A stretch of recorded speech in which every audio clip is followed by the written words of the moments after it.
Hi, how you doing? My name's Jason. I'm one of the home audio gurus here at Aperion Audio. I'm better at audio than I am at tic-tac-toe, let me tell you that. So we're going to talk about downloading music today, specifically the formats and levels of quality that are out there. When we talk about MP3s, it's all about the bit rate. You probably know that a computer uses zeros and ones to represent data, and a single 0 or 1 is called a bit. So the bit rate is how many of those zeros and ones are processed per unit time when a track is encoded and decoded or played back. The higher the bit rate, the closer the MP3 is going to sound to the original file that it came from.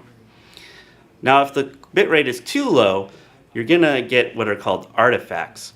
The MP3 is going to introduce noise that wasn't present in the source material. Basically, it's going to sound like your music's coming from a digital toilet and not a speaker, and that's bad. The highest available bitrate for MP3 is 320,000 bits per second, or 320 kbps, or just 320K. Now in comparison, CD quality is equivalent to about 1400K. The interesting thing is that most people can't tell the difference between 256K and CD. When you get to a 320K file, practically no one can.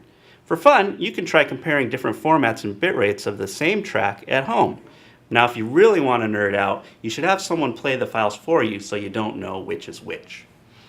Now to show you some of the different formats that are available, I'm going to take us to a website called Bandcamp.com. Bandcamp's a great website where you can buy music directly from the artists themselves. It's mostly used by unsigned groups, so you're not going to find that Fleetwood Mac album that you've been looking for, but it's a great place to find out about new up-and-coming artists. They also, unlike iTunes, let you choose the format that you download the music in. Now, there are two options for MP3, 320K that we talked about earlier, and V0. V0 is what's called a variable bit rate.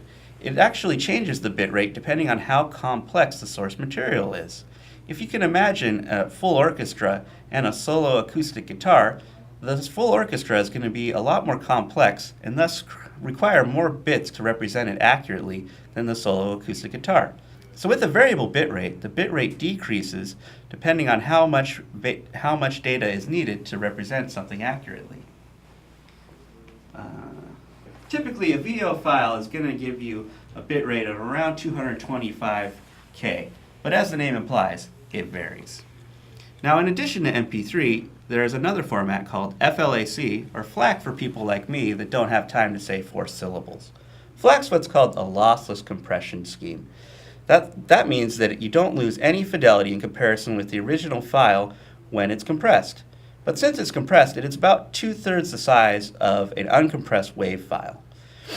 But you can see it's still a lot bigger than a 320K MP3. So one advantage to MP3 is that they take up a lot less space.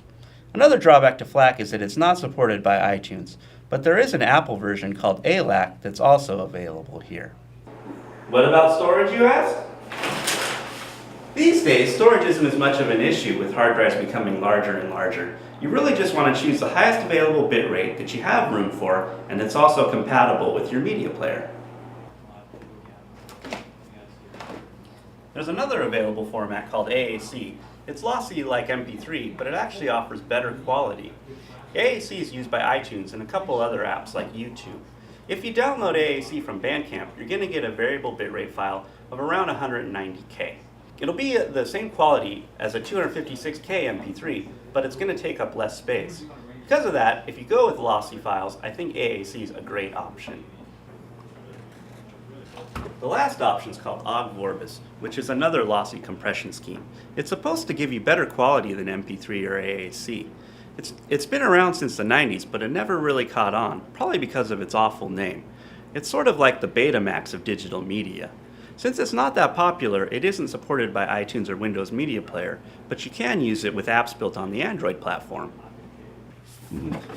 That wraps up our guide to downloading music. We hope you enjoyed it. Thanks for watching, and as always, trust your ears.